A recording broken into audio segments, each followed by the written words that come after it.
आबिद अब्बासी साहब, अब मैं दावत खिताब दूंगा बोल न्यूज़ के ब्यूरो चीफ इस्लामाबाद जनाब सदीक जान साहब को। बहुत शुक्रिया। हम नहीं मानते जुल्म के ये ज़ाब्ते, जुल्म के ये ज़ाब्ते हम नहीं मानते, जबर के ये ज़ाब्ते हम नहीं मानते, गैर कानूनी ज़ाब्ते हम नहीं मानते। जी बहुत शुक्रिया। मैं सिर्फ 1 से 2 मिनट में अपनी बात मुकम्मल करूंगा। शुक्रिया अदा करने से पहले 3 चीज़ें बहुत इंपॉर्टेंट हैं। उनमें भी जाने से पहले यहाँ खड़े हुए तमाम सहाफ़ी ये बात जानते हैं, पूरा पाकिस्तान ये बात जानता है कि ये केसेस सिर्फ बहाना है और क्यों जो है वो बोल को टारगेट किया जा रहा है। इससे पहले ARY को टारगेट किया गया, इससे पहले भी चैनल्स को बंद किया जाता रहा और इसी तरह से जिस तरह से आज अफजल भट्ट साहब और दीगर दोस्त यहाँ पर मौजूद हैं, ये हमेशा इसी तरह से तमाम TV चैनल्स के मामले में और तमाम साफ़ियों के मामले में खड़े हुए, इनका शुक्रिया तो अदा करेंगे। लेकिन 3 चीज़ें बहुत इंपॉर्टेंट हैं।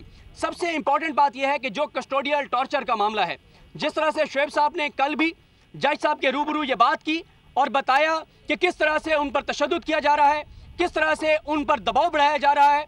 और उसके अलावा मैं आपको एक बात बताऊँ कि कल मैंने जब फैसला महफूज हुआ और शुएब साहब से बात हुई अदालत के अंदर, तो मैंने ये बात शायद अपने दोस्तों को भी नहीं बताई जो हमारे बोल के यहाँ मौजूद हैं। मैंने शुएब साहब को एक मैसेज दिया उन 2 एंकर्स की जानिब से जिनको निकालने का बड़ा दबाव है शुएब साहब पर। मैंने दोबारा कहा उनको, क्योंकि 10 दिन पहले भी हमारी एक मुलाकात हुई तो उसमें भी ये डिस्कशन हुई थी कि ये दबाव है, इन नामों को निकालने पर दबाव है। तो उस वक्त भी शुएब साहब ने कहा कि ये तो ऑप्शन ही नहीं है।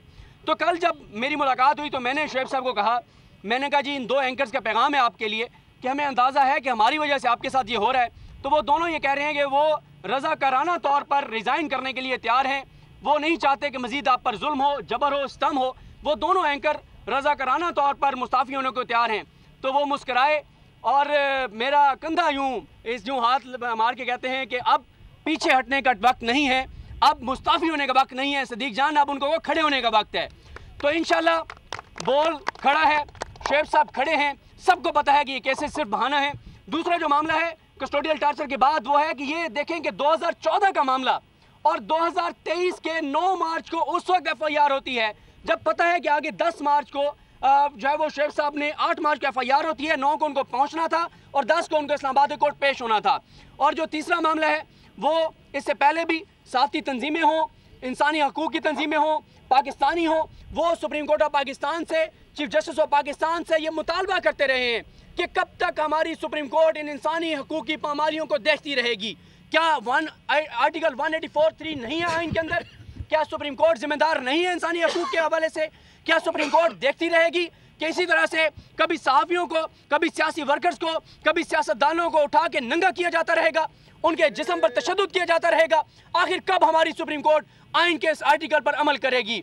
और अब आखिर में मैं शुक्रिया अदा करूँगा अफजल भट्ट साहब का, मैं शुक्रिया अदा करूँगा आबिद अब्बासी साहब का, मैं अली रज़ा साहब का शुक्रिया अदा करूँगा, मैं अनवर रज़ा साहब का शुक्रिया अदा करूँगा, नैयर साहिबा का शुक्रिया अदा करूँगा, आमिर साहब का शुक्रिया अदा करूँगा और तमाम दोस्त जहाँ पर मौजूद हैं उनका शुक्रिया अदा करूँगा। और मैं यकीन करें इतना मशकूर हूँ इन सहाफ़ती तंजीमों का, हमें अंदाज़ा है कि एक दिन भी प्रोटेस्ट करना हो तो कितना मुश्किल होता है।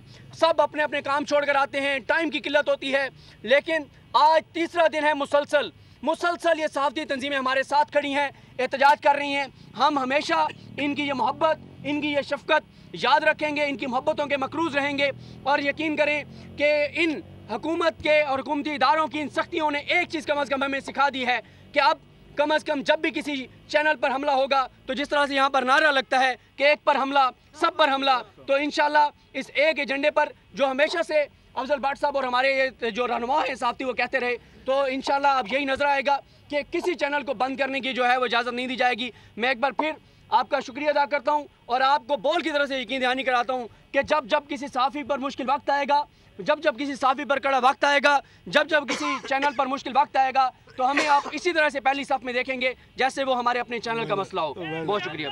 को चेयरमैन बोल शुएब शेख के खिलाफ मनगढ़ंत, झूठा और बेबुनियाद केस। हुकूमत इंतकामी कार्रवाइयों पर उतर आई। रिश्वत देने के झूठे इल्जाम के पीछे असल हकायक वो ले आया अवाम के सामने। सिंध हाई कोर्ट की जानिब से 10 मार्च को एग्जैक्ट केस में बरियत का फैसला भी दे दिया गया, जो रिश्वत के इस इल्जाम को झूठा और बेबुनियाद साबित करने के लिए काफी है। सवाल ये उठता है, न रिश्वत लेने वाला न देने वाला मौजूद, तो फिर ये मुकदमा क्या है? गुज़िश्ता 5 सालों में ना तो कोई गवाह पेश हुआ और ना ही कोई सबूत सामने आया, जबकि कोई इंक्वायरी अमल में नहीं लाई गई। जब मुल्ज़िमान से कोई तहकीकात नहीं की गई, कुछ साबित नहीं हुआ, तो फिर ये मुकदमा क्या है? इससे कबल केस की इंक्वायरी कमेटी के सामने खुद जज कादिर मेमन ने रिश्वत के इल्जाम की तरदीद की थी और कमेटी को तहरीरी तौर पर आगाह भी किया था। इस झूठे और बेबुनियाद केस की कानूनन कोई हैसियत नहीं। सिंध हाई कोर्ट इस मुकदमे में शुएब शेख को बरी कर चुकी है, तो फिर इस नाम नेहाद इल्जाम की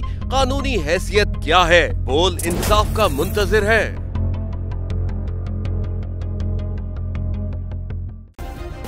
सब्सक्राइब करें और बेल दबाएं ताकि कोई खबर रह न जाए।